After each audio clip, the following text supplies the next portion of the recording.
Um, I was just excited to do that, you know.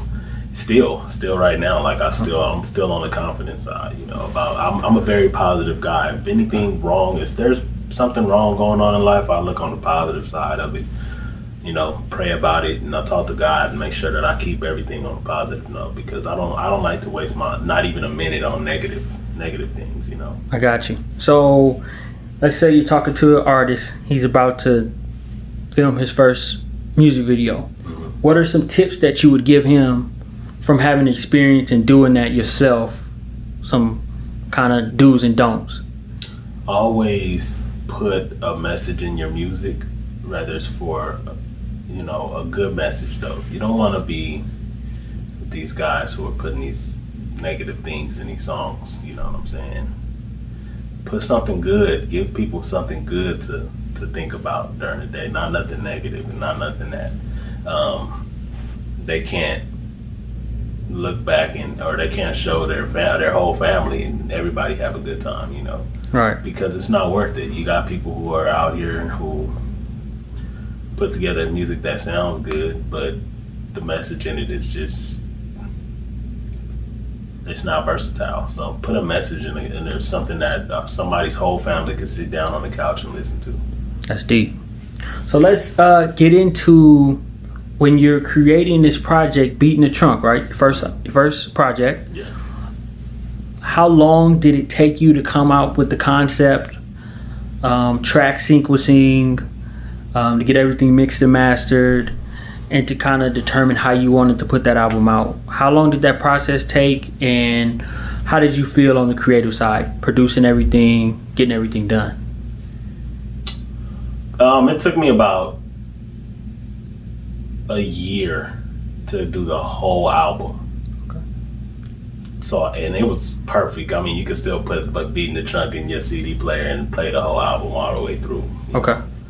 So, but it took about a year for me to put everything together from 15 to 16. So 15 to 16, it took that whole time, that whole year to really put it all into play.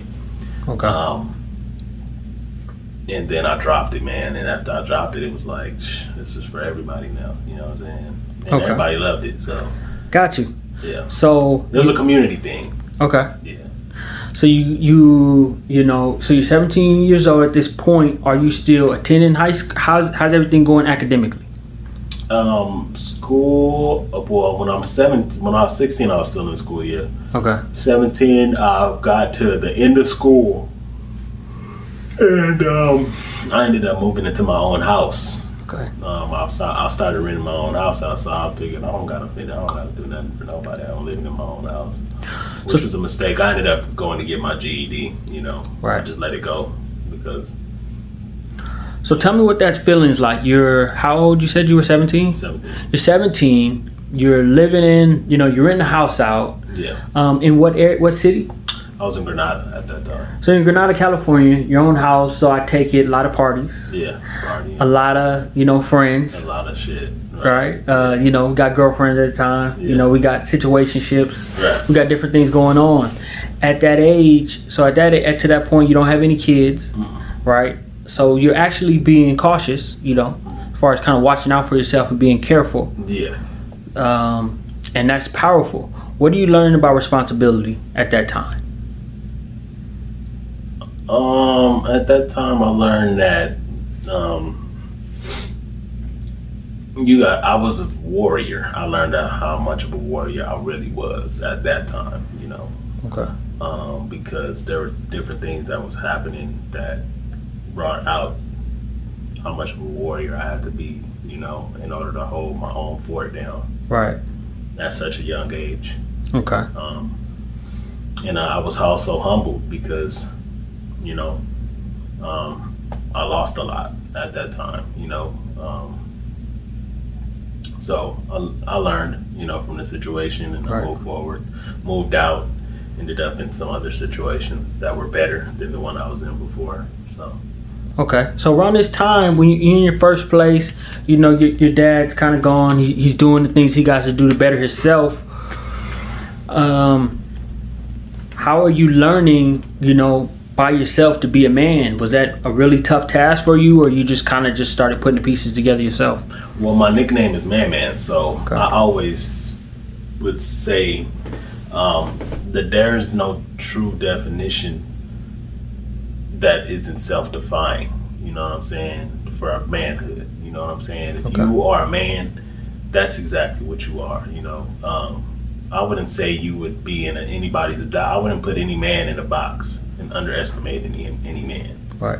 You know, it's not. That's not normal. You know what I'm saying? But that's where the war part comes in, because you know we have people who have differences and different beliefs, and a lot of people don't want to coexist and coincide with each other and be peaceful. Gotcha. Because they, you know, not saying that I have any type of ill will towards any man, but if a man feels like the definition of me is not a man, then hey, you know, that's where the problem lies. Is them and not me, you know what I'm saying? Or someone. If perception, it's all a perception thing. Right. You know, I don't look at any man like, hey, this is how you need to be as a man. That's your life. You know, you're a man. Be a man. You know what I'm saying? Right. So we're gonna go ahead and wrap up season 1 of Foundations of Success. Let's talk about a few of the things we're gonna go over in season 2. We have fatherhood coming up. That's a big one, because you have a total of how many kids? I have 3. So you have 3 kids. So that's a big story within itself. But we're gonna cover that in in season 2, right? We have a moving around, still moving around, trying to find your spot. We definitely have more music projects that come out. Yes. So that's the exciting part. Right, that's the exciting part. So and different relationships that you have. Yeah. You know, so different things that you learn from those two. Different, you know, relationships that get stronger, some weaker with family. So we're definitely going to cover all that. We want to thank you for providing us with season 1. Definitely. Definitely a lot of value in the story. Definitely a lot of strength, and you're an exceptionally strong person for being the man you are. Thank you. After getting through all the things that you got through, really a lot of the times by yourself, just figuring it out. Right, definitely. I really appreciate you. Definitely. Looking forward to season 2. Thank you. Got you. Yes, Stay a sir. champion. Indeed.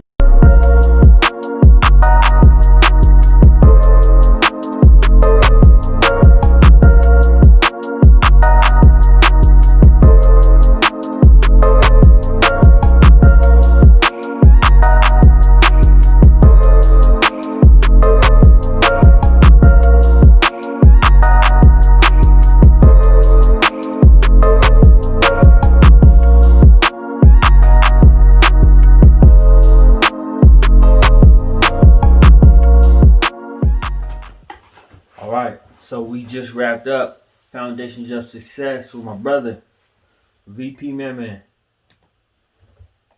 Great interview. Season 1 for him, right? Went over a lot of great things. Things he's doing, things he wants to do, things he's accomplished. Went over his first mixtape. In this part, interview in the last part, we went over his first mixtape, where he lived, how he got his first place, things like that. So real powerful, you know what I mean? This is inspiration for anybody, no matter where you start, no matter what you go through. People go through situations to where they don't have both their parents in the home, to where, you know, they go through different losses, but they all lessons. They're all things you can learn from. So, you know, just look at it like that. Be strong, right? Today is December 22nd, first day of the NBA season. So I'm excited about that. I got my Laker purple on, got my AD shirt on. Right, I believe we're gonna do what we're supposed to do. This one's not gonna come out until Christmas Eve, so we already gonna know what happened. We don't know what happened when I'm filming this. I think the Lakers is gonna win about 4 points. You know, about 110, 106. We'll see what happens though. But yeah, shout out to VPMANMAN for doing the interview. Appreciate him. We definitely got more work coming in the future. Season 2 is gonna be big. Be looking forward to get that to you guys as soon as possible. As soon as I'm able to do that. Got a lot of great things coming. So be on the lookout for that. All my champions, stay working hard, stay focused, stay dedicated. Everything's gonna work out for you. Also, one more thing, almost forgot. We got one of his singles off Beat in the Trunk. We'll go ahead and put it at the end of season 1. So right after this, you're gonna get ready to see and listen to the music. So enjoy this. You already got to see his first music video, which was phenomenal, right? So now we get this one. So enjoy the music. Write in the comments what you think about it. Yeah, so enjoy the music. We're gonna put that at the end of this for you. Hot box jet, blow some mush in your face. Great one night, I got this shit on lock. Show you how to put an ounce in a Ziploc. Show you how to Chevy bounce, let the whip drop. She on the pole from the bottom to the tip top. Bet you never seen it done like this. Copy jock my steeds, right click. Ride with the real dogs, no fit. Stuck to the game now, Mike T.